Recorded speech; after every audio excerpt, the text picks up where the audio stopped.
आप सुन रहे हैं आज तक रेडियो। नमस्कार, 24 नवंबर है आज, दिन है मंगलवार। ये है शाम का खबरनामा दिन भर और मेरा नाम है अमन गुप्ता। कोरोना के बढ़ते मामलों के बीच प्रधानमंत्री ने आज मुख्यमंत्रियों के साथ बैठक की।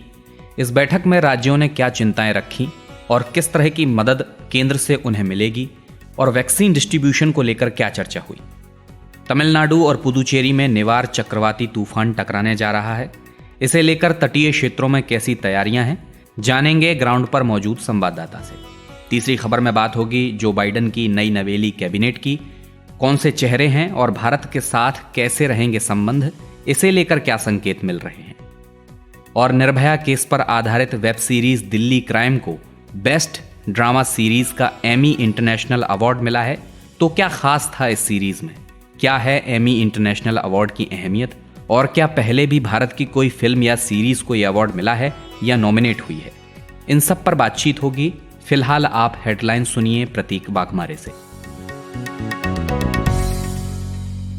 प्रधानमंत्री नरेंद्र मोदी ने 8 राज्यों के मुख्यमंत्रियों के साथ कोरोना संकट पर बैठक की। इस बैठक में गृह मंत्री अमित शाह के अलावा केरल, पश्चिम बंगाल, हरियाणा, दिल्ली, राजस्थान, गुजरात, महाराष्ट्र समेत छत्तीसगढ़ के मुख्यमंत्री मौजूद रहे। बैठक में कोरोना के खिलाफ रणनीति को लेकर विचार विमर्श किया गया।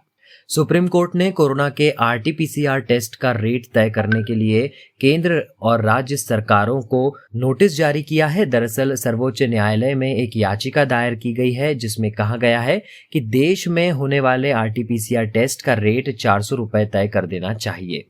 देश में पिछले 24 घंटों के दौरान कोरोना वायरस के 37,975 नए मामले सामने आए और 480 लोगों की मौत हो गई है। वहीं राष्ट्रीय राजधानी दिल्ली में पिछले 24 घंटों में कोरोना के 4,454 नए मामले सामने आए हैं और 121 मरीजों की मौत हुई है। महाराष्ट्र सरकार राज्य में धान पैदा करने वाले किसानों को अब एमएसपी से 700 रुपए अधिक प्रति क्विंटल तक का दाम देगी। केंद्र सरकार ने हाल ही में खरीफ सीजन से पहले साल 2020-21 के लिए एमएसपी का दाम तय किया था, जिससे 700 रुपए अधिक महाराष्ट्र सरकार देगी। बंगाल की खाड़ी दक्षिण पश्चिमी हिस्से के ऊपर बना गहरे दबाव का क्षेत्र पश्चिम उत्तर की ओर बढ़कर चक्रवाती तूफान निवार में तब्दील हो गया है। मौसम विभाग के अनुसार चक्रवाती तूफान निवार कल तमिलनाडु और पुडुचेरी के तट से टकरा सकता है। डोनाल्ड ट्रंप अमेरिका के नवनिर्वाचित राष्ट्रपति जो बाइडेन को सत्ता सौंपने के लिए तैयार हो गए हैं। अमेरिका की अहम सरकारी संस्था द जनरल सर्विस एडमिनिस्ट्रेशन ने जो बाइडेन को ये जानकारी दी है कि ट्रंप प्रशासन सत्ता हस्तांतरण के लिए राजी है। और टेस्ला इंक और स्पेसएक्स के फाउंडर और सीईओ एलन मस्क दुनिया के दूसरे सबसे अमीर व्यक्ति बन गए हैं। उन्होंने माइक्रोसॉफ्ट के को-फाउंडर बिल गेट्स को पीछे छोड़ दिया है। 49 साल के एलन मस्क की नेटवर्थ बढ़कर 127.9 अरब डॉलर की हो गई है। आज तक रेडियो सुनता है सारा जहां। शाम का न्यूज एनालिसिस पॉडकास्ट दिन भर सुन रहे हैं आप। मैं हूं अमन गुप्ता। पारा गिरते ही कोरोना वायरस के मामलों के ग्राफ में उछाल दिखने लगा है। एक बार फिर पाबंदियों का दौर शुरू हो गया है। राजधानी दिल्ली से लेकर दूर पूर्व असम तक और हिमाचल से लेकर गुजरात और उत्तर प्रदेश तक हड़कंप है। दिल्ली में बाजार बंद करने के विकल्पों पर विचार किया जा रहा है। उत्तर प्रदेश में शादी ब्याह में मेहमानों की संख्या पर पाबंदी लगा दी गई है। कुछ राज्यों में रात का कर्फ्यू लगने के साथ ही स्कूल कॉलेजों को बंद कर दिया गया है। खैर, इसी बीच प्रधानमंत्री नरेंद्र मोदी ने आज राज्यों के मुख्यमंत्रियों के साथ कोरोना संकट पर बैठक की। केरल, पश्चिम बंगाल, हरियाणा, दिल्ली, राजस्थान, गुजरात, महाराष्ट्र समेत छत्तीसगढ़ के मुख्यमंत्री इसमें शामिल हुए। गृह मंत्री अमित शाह भी बैठक में रहे। बैठक का एजेंडा था कि बढ़ते हुए कोरोना पर लगाम कैसे लगाई जाए और वैक्सीन आई तो बांटी कैसे जाएगी। बैठक के बाद प्रधानमंत्री नरेंद्र मोदी ने कहा कि देश ने अभी तक कोरोना को बहुत अच्छे से संभाला है और आगे भी सतर्कता बरतने की जरूरत है। सुनिए। आपदा के गहरे समंदर से हम निकलकर हम किनारे की तरफ बढ़ रहे हैं। हम सभी के साथ वो पुरानी जो एक शेर शायरी चलती है, ऐसा ना हो जाए कि हमारी किश्ती भी वहां डूबी जहां पानी कम था। ये स्थिति हमें नहीं आने देनी। तो 10:30 बजे से 12 बजे के बीच 2.5 घंटे चली इस मीटिंग पर इंडिया टुडे के national affairs editor Rahul Shrivastava नजर बनाए हुए थे। मैंने उनसे बात की और सबसे पहले यही पूछा, मीटिंग में राज्यों ने क्या चिंताएं रखी थीं और उनकी क्या मांगे थीं। देखिए, राज्य सरकारों ने, जैसे अशोक गहलोत हैं राजस्थान के मुख्यमंत्री, उनका इस मीटिंग में उनका कहना था कि जो एंटीजन टेस्ट है वो उसकी सक्सेस रेट खराब होने के कारण स्टेट को स्विच करना पड़ा है आरटीपीसीआर टेस्ट को। आरटीपीसीआर के पहले 18,000 टेस्ट हो रहे थे, अब उनके यहाँ 30,000 रोज टेस्ट हो रहे हैं। तो एक उन्होंने चिंता जताई कि जो एंटीजन टेस्ट है उसकी एक्यूरेसी खराब होने के कारण एक वातावरण जो है जिसमें कोविड के केसेस का पता लगना मुश्किल होगा। दिल्ली के मुख्यमंत्री जो हैं उन्होंने एक बात बहुत साफ कही कि दिल्ली में जो अभी ये जो थर्ड वेव आई है जिसमें केसेस अचानक बढ़े हैं और बड़ी चिंता का विषय है, और 8 राज्य जहाँ केसेस ज्यादा बढ़े हैं उनमें दिल्ली का भी शुमारी है। उसमें दिल्ली के मुख्यमंत्री का कहना था कि प्रधानमंत्री को इंटरवीन करना चाहिए, क्योंकि ये जो केसेस बढ़ रहे हैं पोल्यूशन के कारण भी बढ़ रहे हैं, और पोल्यूशन के रोक जाएंगे, प्रदूषण की रोकथाम के लिए केंद्र सरकार को पहल करनी चाहिए कि पंजाब हरियाणा से बात करके ये पराली जलाई जा रही है जिसके कारण दिल्ली में प्रदूषण ज्यादा बढ़ रहा है, उस पर रोकथाम के लिए उन्होंने मांग करी। इसके अलावा जो गौरतलब बात है, महाराष्ट्र के मुख्यमंत्री उद्धव ठाकरे ने एक बहुत अहम बात कही। उन्होंने कहा कि राज्य में तमाम तरह के विरोध हो रहे हैं राजनीतिक दलों के द्वारा, जिसमें बीजेपी भी शामिल है, और उनका कहना था कि एक तरफ तो केंद्र सरकार कोशिश करती है कि कोविड में को बचाने के लिए लोगों को सोशल डिस्टेंसिंग हो, जबकि तमाम आग्रहों के बावजूद राज्य में तमाम पॉलिटिकल पार्टियां विरोध कर रही हैं, और उन्होंने अपील करी कि केंद्र सरकार में प्रधानमंत्री और होम मिनिस्टर दोनों मिलकर के पॉलिटिकल पार्टी से अपील करें कि राजनीतिक आंदोलन, राजनीतिक प्रोटेस्ट और राजनीतिक एक्टिविटीज अपनी कम करें। इसके अलावा तमाम राज्यों की तरफ से ये भी क्वेरी थी कि वैक्सीनेशन जो होगा वो किस तरह से होगा। सरकारों की तरफ से ये भी ब्यौरा दिया गया कि कैसे कैसे राज्य सरकारें तैयारियां कर रही हैं आने वाले दिनों में सुरक्षा को लेकर के, जैसे नाइट कर्फ्यू, कुछ एरियाज में प्रतिबंध, कुछ अपने बॉर्डर्स पे चेकिंग बढ़ा रहे हैं कि आने वाले लोगों की रैंडम सैंपलिंग कर रहे हैं। इस तरह का उन्होंने विस्तृत तमाम राज्यों ने ब्यौरा दिया। अच्छा, तो राहुल, केंद्र की ओर से किस तरह की सहायता का आश्वासन दिया गया है राज्यों को?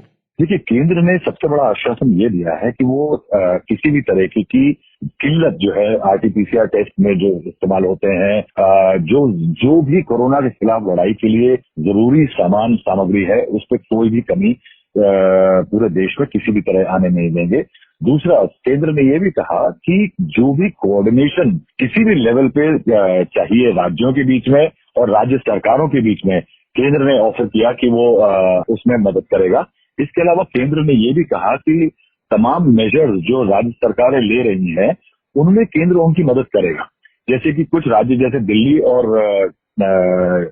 दिल्ली और उत्तर प्रदेश के बीच में जो समन्वय की बातें हैं, जैसे बॉर्डर पे चेक्स हैं, जैसे तमाम मेजर्स सेफ्टी को लेकर के रेस्ट्रिक्शंस लगाए गए हैं, उसमें भी केंद्र सरकार मदद करेगी। केंद्र सरकार की तरफ से ये भी एक इशारा रहा कि कहीं ना कहीं सेफ्टी को और मास्क जैसे प्रोटोकॉल को ज्यादा फॉलो किया जाए, जिससे केसेस ज्यादा ना बढ़े, क्योंकि उसका सीधा असर इकोनॉमिक एक्टिविटी पे पड़ेगा और बड़ी धीरे धीरे करके लंगड़ाते हुए जो गाड़ी दोबारा पटरी पे आने की कोशिश कर रही है वो अव्यवस्था दोबारा आ सकती है। इसको लेकर के भी सरकार की तरफ से कॉशन किया गया। तो बिल्कुल राहुल, जैसे अभी हालात हैं बहुत संभल कर चलने की जरूरत है, और प्रधानमंत्री ने भी यही बात आज के संबोधन के दौरान कही। खैर, वैक्सीन ही रोकथाम का एक उपाय है, हालांकि अभी आई नहीं है, लेकिन उसके डिस्ट्रीब्यूशन को लेकर आज मीटिंग में चर्चा हुई, तो उसमें किस तरह की बातें निकल कर आई हैं? देखिए, एक अहम हिस्सा जो था आज की मीटिंग का, प्रधानमंत्री ने तमाम मीटिंग की हैं, लेकिन ये मीटिंग पहली बार एक ऐसी मीटिंग थी जिसमें वैक्सीनेशन को लेकर के काफी लंबी चौड़ी चर्चा हुई। प्रधानमंत्री ने अपनी तरफ से कहा कि कई मोर्चों पे वैक्सीन का काम चल रहा है, और कहीं से रिपोर्ट्स आ रही हैं कि कितनी इनकी एफिकेसी है, कितने सही साबित होंगे। लेकिन सरकार की तरफ से ये रहा कि राज्य सरकारों को एक कोल्ड स्टोरेज चेन को तैयार करना पड़ेगा, और वो कोल्ड स्टोरेज चेन बहुत जरूरी होगी, क्योंकि जो वैक्सीन आएगा वो इतनी मात्रा में नहीं आ पाएगा कि एक साथ सभी लोगों को लगाया जा सके, या दूरगामी इलाकों तक नहीं पहुंच पाएगा। इसलिए कोल्ड चेन की जो एक फैसिलिटी राज्य सरकारों को क्रिएट करने की गई है, और क्योंकि वो उसको क्रिएट करने में टाइम भी लगता है। और इस मीटिंग के दौरान प्रधानमंत्री ने राहुल गांधी जो कांग्रेस के पूर्व अध्यक्ष हैं, उन पर भी तंज का था, क्योंकि राहुल गांधी ने वैक्सीन को लेकर के अभी कुछ बयान दिए थे, जिसको लेकर के प्रधानमंत्री ने कहा कि इस मामले पर राजनीति नहीं होनी चाहिए, क्योंकि वैक्सीन साइंटिस्ट प्रिपेयर कर रहे हैं, लैब प्रिपेयर कर रही हैं और उसमें सरकार का कोई हाथ नहीं है। और जब तक पूरी तरह सुरक्षित एक वैक्सीन नहीं आता है सामने, तब तक सरकार कुछ नहीं कर सकती और इस मामले में राजनीति ना हो। लेकिन केंद्र सरकार की तरफ से एक ये भी स्पेसिफिकेशन आया है कि किस श्रेणियों को, किन लोगों को ये वैक्सीन मिलेगा। जैसे यानी जो फ्रंटलाइन वर्कर्स हैं कोविड के खिलाफ, उनको सबसे पहले मिलेगा, उसके बाद 50 साल की जिनकी उम्र है उनको मिलेगा। तो एक ग्रेडेड इम्प्लीमेंटेशन जो होगा वैक्सीन का, उसकी भी एक ब्रॉड रूपरेखा प्रधानमंत्री ने इस मीटिंग में रखी। ये थे इंडिया टुडे में national affairs editor Rahul Shrivastava. अब बात तमिलनाडु और पुदुचेरी में आने वाले तूफान निवार की। बंगाल की खाड़ी के दक्षिण पश्चिमी हिस्से के ऊपर बना गहरे दबाव का क्षेत्र पश्चिम उत्तर की ओर बढ़ रहा है और इसी ने चक्रवाती तूफान की शक्ल ले ली है। मौसम विभाग के अनुसार चक्रवाती तूफान निवार कल तमिलनाडु और पुदुचेरी के तट से टकरा सकता है। मौसम विभाग ने ज्यादातर हिस्सों में बहुत भारी बारिश की संभावना जताई है। प्रधानमंत्री ने आज कोरोना के दौरान हुई बैठक में भी इसका जिक्र किया था और बताया था कि सभी तैयारियां कर ली गई हैं ताकि कम से कम नुकसान हो। उन्होंने ट्वीट करके भी तमिलनाडु के सीएम पलानीस्वामी और पुदुचेरी के सीएम वी नारायणसामी को केंद्र की ओर से हर संभव सहयोग का आश्वासन दिया है। इस तूफान से जुड़ी अपडेट जुटाने के लिए आज तक रेडियो की संवाददाता अक्षया नाथ ग्राउंड पर हैं। मैंने उनसे फोन पर बात की और पूछा कि निवार को लेकर किस तरह की हिदायतें दी गई हैं और ये भी जाना कि कौन से इलाके इसकी वजह से प्रभावित हो सकते हैं। देख रहे हैं कि यहाँ पे तमिलनाडु और पुदुचेरी गवर्नमेंट ने ऑलरेडी वार्निंग दिया गया है और जो भी लोग लो लाइंग एरियाज हैं उनको रिलीफ कैंप या दूसरी जगह से शिफ्ट होने के लिए ऑलरेडी वार्निंग दिया गया है। और साइक्लोन निवार बहुत ही इंटेंस वाला साइक्लोन होने वाला है। यहाँ पे प्रेडिक्शंस, आईएमडी का प्रेडिक्शन के अनुसार लगभग 120 किलोमीटर पर आवर के स्पीड में तूफान लैंडफॉल करेगा। ये महाबलीपुरम तमिलनाडु में और कारेकल पुदुचेरी के बीच। तो इस रीजन में बहुत ही इंटेंसिटी में बारिश होगा। तो यहाँ के जो लोग हैं ऑलरेडी प्रिपरेटरी मेथड दिया गया है। अगर हम पुदुचेरी के बारे में देखें तो आज रात से लेकर 2 दिन तक 26 नवंबर तक यहाँ पे सेक्शन 144 लगा गया है। इसके मतलब है कि किसी भी पर्सनल को बाहर नहीं जाने की अनुमति है। तमिलनाडु में, चेन्नई में भी बहुत ही ज्यादा बारिश हो रही है अभी। जी अक्षया, आप ग्राउंड पर हैं। मैं आपसे ये जानना चाहता हूं कि राहत और बचाव के लिए कितनी टीमें लगाई गई हैं, क्या तैयारियां हैं और सरकार की क्या अपील है लोगों से? यहाँ पे एनडीआरएफ टीम्स को भी डिप्लॉय कर दिया गया है। अगर पौंडीचेरी में देखें तो यहाँ पे 2 टीम्स है, कारेकल में 1 टीम है और कडलूर जो है तमिलनाडु में, वहाँ पे 6 टीम्स है और मदुरई में 1 टीम और 3 टीम चेन्नई में स्टैंड बाय में है।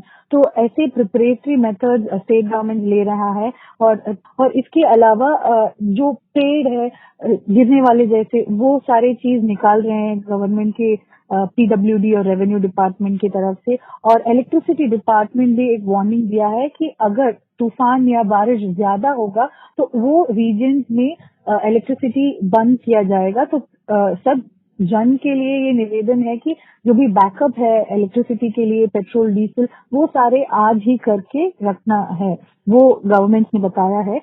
इसके अलावा हम देख रहे हैं कि जो लो लाइंग एरियाज के फिशरमैन कम्युनिटीज हैं, एग्रीकल्चरल लैंड है, क्योंकि ये डेल्टा रीजन है जहाँ पे लैंडफॉल करने वाला है, तो वहाँ पे भी बहुत ही ज्यादा वार्निंग दिया गया है और पीपल को प्रिकॉशन मेथड में इंश्योरेंस लेने के लिए भी गवर्नमेंट ने निवेदन किया है। सो ऐसे प्रिपरेशंस है यहाँ पे। और अभी यहाँ पे बारिश इतना ज्यादा नहीं है, पर आज रात से लेके 26 आफ्टरनून तक इंटेंसिटी ऑफ रेन इंक्रीज होगा। यही है आईएमडी का प्रेडिक्शन। ये थी तमिलनाडु से आज तक रेडियो की संवाददाता अक्षया नाथ। आज तक रेडियो, आजतक.in/रेडियो, ये हमारा पता है, लेकिन हम आपके पसंदीदा ऑडियो प्लेटफॉर्म्स पर भी हैं। Google podcast, Apple podcast, Spotify, Jio Saavn जैसे ठिकानों पर भी आप हमें सुन सकते हैं। और अगर YouTube आपकी पसंदीदा जगह है तो वहां पर भी हमें सब्सक्राइब कीजिए। आज तक रेडियो सुनता है सारा जहां। और बात तमिलनाडु की हो रही है तो तमिलनाडु की राजनीति में बीजेपी अपनी सत्ता के रास्ते तलाश रही है। इसे लेकर क्या चुनौतियां हैं अमित शाह के सामने, हमारे साथी नितिन ठाकुर ने चेन्नई में रहने वाले वरिष्ठ पत्रकार डी सुरेश कुमार से बातचीत की है। ये पॉडकास्ट आपको हमारे आज तक रेडियो के वेब पेज पर मिल जाएगा।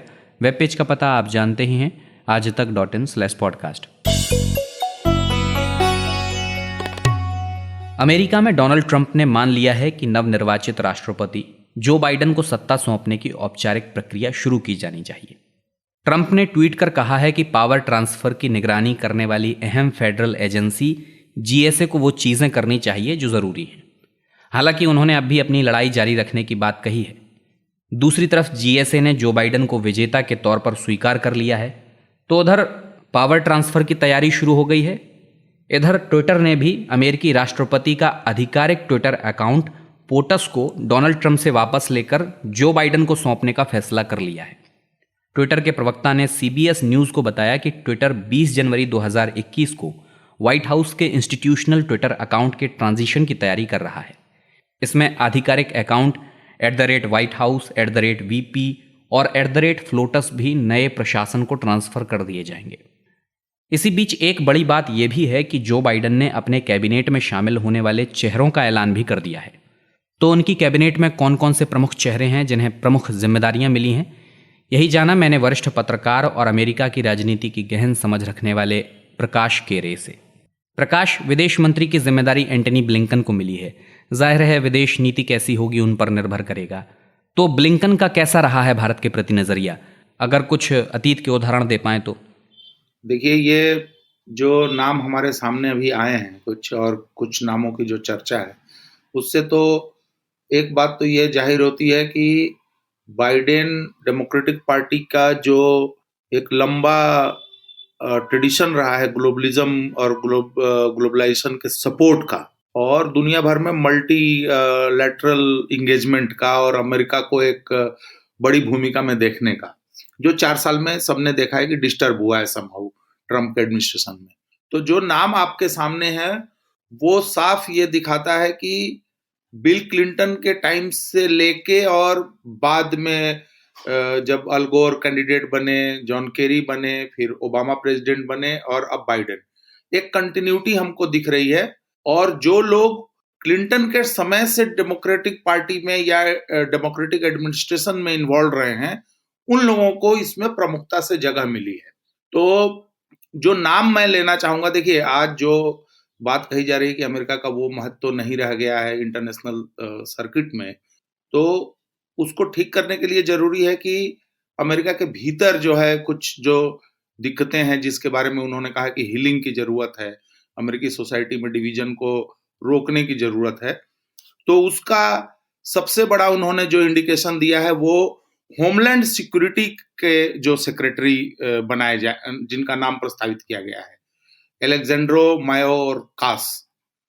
और मायोरकास जो है वो लैटिन अमेरिकन मूल के हैं, और आपने देखा होगा कि माइग्रेशन रोकने के नाम पे जिस तरीके का बिहेवियर होमलैंड सिक्योरिटी, आईसीई और उनके जो बॉर्डर पुलिस ने जो कुछ किया ट्रम्प एडमिनिस्ट्रेशन के समय, उससे लैटिन अमेरिकन लोगों के भीतर भी जो अमेरिका में है और जो लैटिन अमेरिकी देश हैं उनके साथ उनका एक तनातनी का माहौल रहा, एक भरोसा कम हुआ। तो मुझे लगता है कि एक तो सीधा सीधा इंडिकेशन बाइडेन ये देना चाहते हैं कि अमेरिका में कोई भी अमेरिकी अलग नहीं है, हर चाहे वो किसी भी ओरिजिन का है, किसी भी मूल का है, वो अमेरिकन है। इसका एक बहुत बड़ा एग्जाम्पल उन्होंने एक लैटिन अमेरिकन मूल के व्यक्ति को होमलैंड सिक्योरिटी की जिम्मेदारी दी। ये पहली बार है जब कोई लैटिन अमेरिकी इस पद पे पहुंचेगा। इसी के साथ नेशनल इंटेलिजेंस को लेकर बहुत सारे सवाल उठे। वहां पर एक महिला को, ऑवरिल हेंस को उन्होंने डाला है, उस पर नाम डाला है उनका। तो ये दो सबसे महत्वपूर्ण मैं मानूंगा जो अमेरिका के भीतर के हिसाब किताब को लेके। और एक नाम मैं रखना चाहूंगा जो उन्होंने जॉन केरी को क्लाइमेट इनवॉय के रूप में, क्लाइमेट दूत के रूप में उनका अपॉइंटमेंट करने का प्रस्ताव रखा है। ये बहुत महत्वपूर्ण है। इसका मतलब कि क्लाइमेट चेंज, जलवायु परिवर्तन का मामला, धरती का तापमान बढ़ने का मामला, पर्यावरण, पॉल्यूशन, ये सब मुद्दे जो हैं वो बाइडेन एडमिनिस्ट्रेशन में मुख्यता से रहेंगे और इंटरनेशनल लेवल पे हमें उसका असर दिखेगा। अच्छा प्रकाश, अब भारत के साथ संबंध मधुर होने की बात है तो चीन को मिर्ची लगना तो लाजमी है। फिर चीन ने यह भी कह दिया है कि जो बाइडेन कमज़ोर राष्ट्रपति हैं। इससे क्या साबित करना चाहता है चीन, या फिर कहें कि वो डरा हुआ है? मैं परिवर्तन इस लिहाज से देखना चाहूँगा कि अब जो है भारत और अमेरिका के संबंधों में वैचारिकता जो है, आइडियोलॉजी जो है और ग्लोबलाइजेशन को लेके बहुत सारे जो कंसर्न हैं वो प्रमुखता से आएंगे। जैसे एक मुद्दा है हमारे सामने अफगानिस्तान का, जिसमें ट्रंप एडमिनिस्ट्रेशन भी बहुत आगे बढ़ चुका है मिलिट्री को बुलाने को लेके, तालिबान को इन्वॉल्व करने को लेके, और भारत का उसमें बहुत बड़ा स्टेक हो सकता है अगर बाइडेन के इंडिकेशन को देखा जाए तो मुझे लगता है कि ब्लिंकन का एक रोल वहां पे रहेगा। और चूंकि वो बिल क्लिंटन के जमाने से और फॉरेन पॉलिसी में, फॉरेन एस्टेब्लिशमेंट में अमेरिका के जुड़े हुए हैं, तो वो भारत को बहुत अच्छी तरीके से समझते हैं। और न्यूक्लियर डील अगर आपको याद हो जो मनमोहन सिंह और बुश के समय में हुआ था, उसको सीनेट में पास कराने में बाइडेन उस समय सीनेट में थे, बराक ओबामा थे। बराक ओबामा उस डील को लेकर बहुत ज्यादा उत्साहित नहीं थे, लेकिन इन्होंने उसमें एक भूमिका निभाई थी क्योंकि ये बाइडेन के उस समय चीफ ऑफ स्टाफ थे। तो मुझे लगता है कि भारत के लिए एक अच्छी बात है। और लेकिन एक इंडिविजुअल के होने से फर्क नहीं पड़ेगा। देखिए, बाइडेन ने जो ईरान को लेके कहा है, जो अफगानिस्तान को लेके कहा है, क्लाइमेट चेंज को लेके कहा है, और जो बाकी अगर आप स्ट्रेटेजिक मामला देखें एशिया पैसिफिक में जो भारत के इंटरेस्ट हैं, चाइना को लेके, चाइना और अमेरिका को लेके जो समीकरण बना हुआ है उसमें जो भारत की भूमिका हो सकती है, इन सब चीजों को आप देखेंगे तो मुझे लगता है कि भारत के लिए ये एडमिनिस्ट्रेशन काफी पॉजिटिव, काफी सकारात्मक होने जा रहा है। ये थे वरिष्ठ पत्रकार प्रकाश केरे। नेटफ्लिक्स इंडिया की वेब सीरीज दिल्ली क्राइम ने 48वें इंटरनेशनल एमी अवार्ड में बेस्ट ड्रामा सीरीज का अवार्ड अपने नाम किया है। कनाडाई फिल्म इंडस्ट्री के जाने माने डायरेक्टर रिची मेहता के डायरेक्शन में ये वेब सीरीज बनी थी। पिछले साल रिलीज हुई थी। इस वेब सीरीज में दिल्ली में 16 अगस्त 2012 को पैरामेडिकल की 23 साल की छात्रा के साथ चलती बस में हुए सामूहिक बलात्कार की घटना के बारे में दिखाया गया है। किसी अंतर्राष्ट्रीय मंच पर इंडियन वेब सीरीज के लिए ये एक बड़ी जीत में से एक है। कोरोना वायरस की वजह से 48 सालों में पहली बार international Emmy award virtual host किया गया। इस सीरीज और एमी अवार्ड को लेकर मैंने बात की अपनी सिनेमा टीम की साथी नैरेता से और उनसे यही पूछा कि दिल्ली क्राइम उन्हें क्यों खास लगी, क्यों इस अवार्ड के लिए उसे चुना गया, क्या बात है इसमें जो दूसरी real incident based web series में नहीं है। सबसे बड़ी बात तो इस शो में परफॉर्मेंसेस थी जो आई थिंक सबसे बड़ा रीजन था कि इस शो को चुना गया। ऑब्वियसली ये एक ऐसे इंसिडेंट पे आधारित है जिसमें इंडिया एंड वर्ल्ड में बेसिकली न्यूज बन चुकी थी। तो इट मेक सेंस कि एमी ने ऐसा एक शो चुना जो ऑलरेडी इतना पॉपुलर और इतना मतलब एक क्रिटिकल इशू पे बेस्ड है। बट सिर्फ और सिर्फ शो की बात करें तो the performances by the lead actor Shefali Shah, Adil Hussain, Rasika Duggal, इन सब के परफॉर्मेंसेज की वजह से I think the show stands out compare to बाकी के जो इंडिया ओरिजिनल शोज हैं। अच्छा नैरेता, कितनी अहमियत रखता है ये एमी इंटरनेशनल अवार्ड सिने जगत के लिए और किस तरह की फिल्में और किन कैटेगरीज में दिया जाता है ये? सबसे पहली बात तो कि ये इंटरनेशनल एमी है, ये एमी नहीं है। तो there is a very big difference between the two. Emmy awards जिसे हम कहते हैं द एमी, वो 71 इयर्स आई थिंक उसकी लेगेसी है और वो दिया जाता है उन शोज को जो क्रिएटेड इन अमेरिका होती हैं। And international Amy is basically सारे वो शोज, वर्ल्ड शोज, दूसरे कंट्रीज के शोज विच आर शॉट और प्रोग्राम्ड आउटसाइड ऑफ यूएस।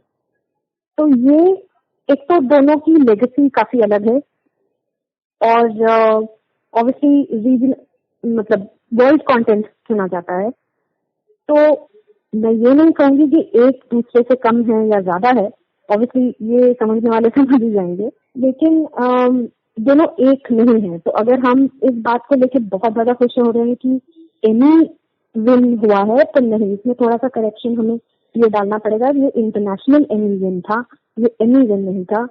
और India content, India original content Hindi में जो है या एनी अदर इंडियन लैंग्वेजेस में जो है, वो इंटरनेशनल एनी में ही नॉमिनेट होगा। That is how the categories are made.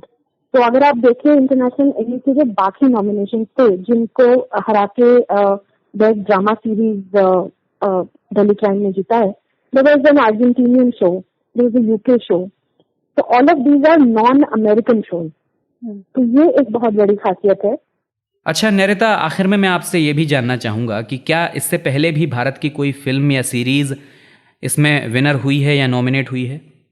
Honestly speaking, any international के नॉमिनेशन ज्यादातर नजर आ रहे हैं तब से जब से नेटफ्लिक्स, अमेजॉन, ये सब OTT प्लेटफॉर्म जो है इसमें इन्होंने इंडिया में एंटर करा है। जब वो इंडिया में कंटेंट बनाना उन्होंने शुरू किया, तब से ये इंटरनेशनल लेवल पे इस इंडिया की एक पहचान जैसे बन रही है। इसमें बहुत बड़ा फायदा ऑफ कोर्स इंडियन कंटेंट को हो रहा है, because they are getting that platform. Netflix और Amazon who are very big players, Netflix के बहुत बड़े बड़े शोज, बहुत पॉपुलर शोज, मतलब ऐसे रेगुलर्स हैं जो एमी जीतते आए हैं, तो दे obviously help in pushing Indian content. इसके पहले पिछले साल भी सीक्रेट गेम नॉमिनेट हुई थी, लव स्टोरीज नॉमिनेट हुई थी, इस साल भी अमेजॉन की 4 मोर शॉर्ट प्लीज नॉमिनेट हुई थी कॉमेडी सीरीज के लिए।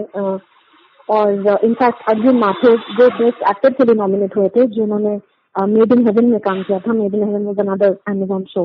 तो ये सब I think in the last few years ज्यादा बढ़ा है, और ये पॉपुलर कंटेंट जो हम सब देखते हैं, पसंद करते हैं, Delhi crime was also a hit in terms of the content. तो वैसे शोज यूजुअली नॉमिनेट होते हैं जो OTT टेलीविजन पे आते हैं।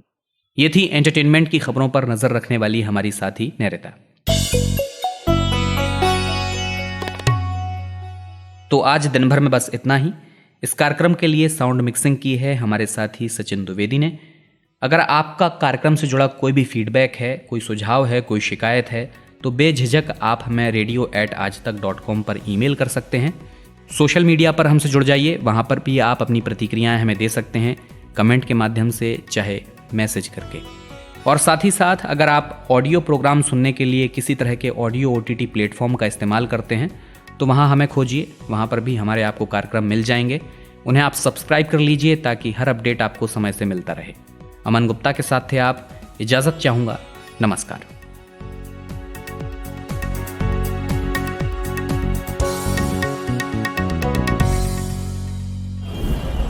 सुबह सुबह ऐसा लगता है कि सबकी गाड़ी छूट रही है, लेकिन न्यूज़ भी तो मिस हो रही है। स्कूल, कॉलेज या ऑफिस की पूरी तैयारी तो हो जाती है, मगर देश दुनिया की अपडेट्स ले पाते हैं क्या? तो आपकी प्रॉब्लम का स्मार्ट सॉल्यूशन ये है कि अपनी सुबह की शुरुआत आप आज तक रेडियो के साथ कीजिए। कल क्या हुआ और आज क्या हो सकता है, सटीक एनालिसिस, पहले बड़ी खबरें और फिर अखबारों के चुनिंदा मोती। ये है सुबह का खबरनामा, आज का दिन, मेरे यानी नितिन ठाकुर के साथ।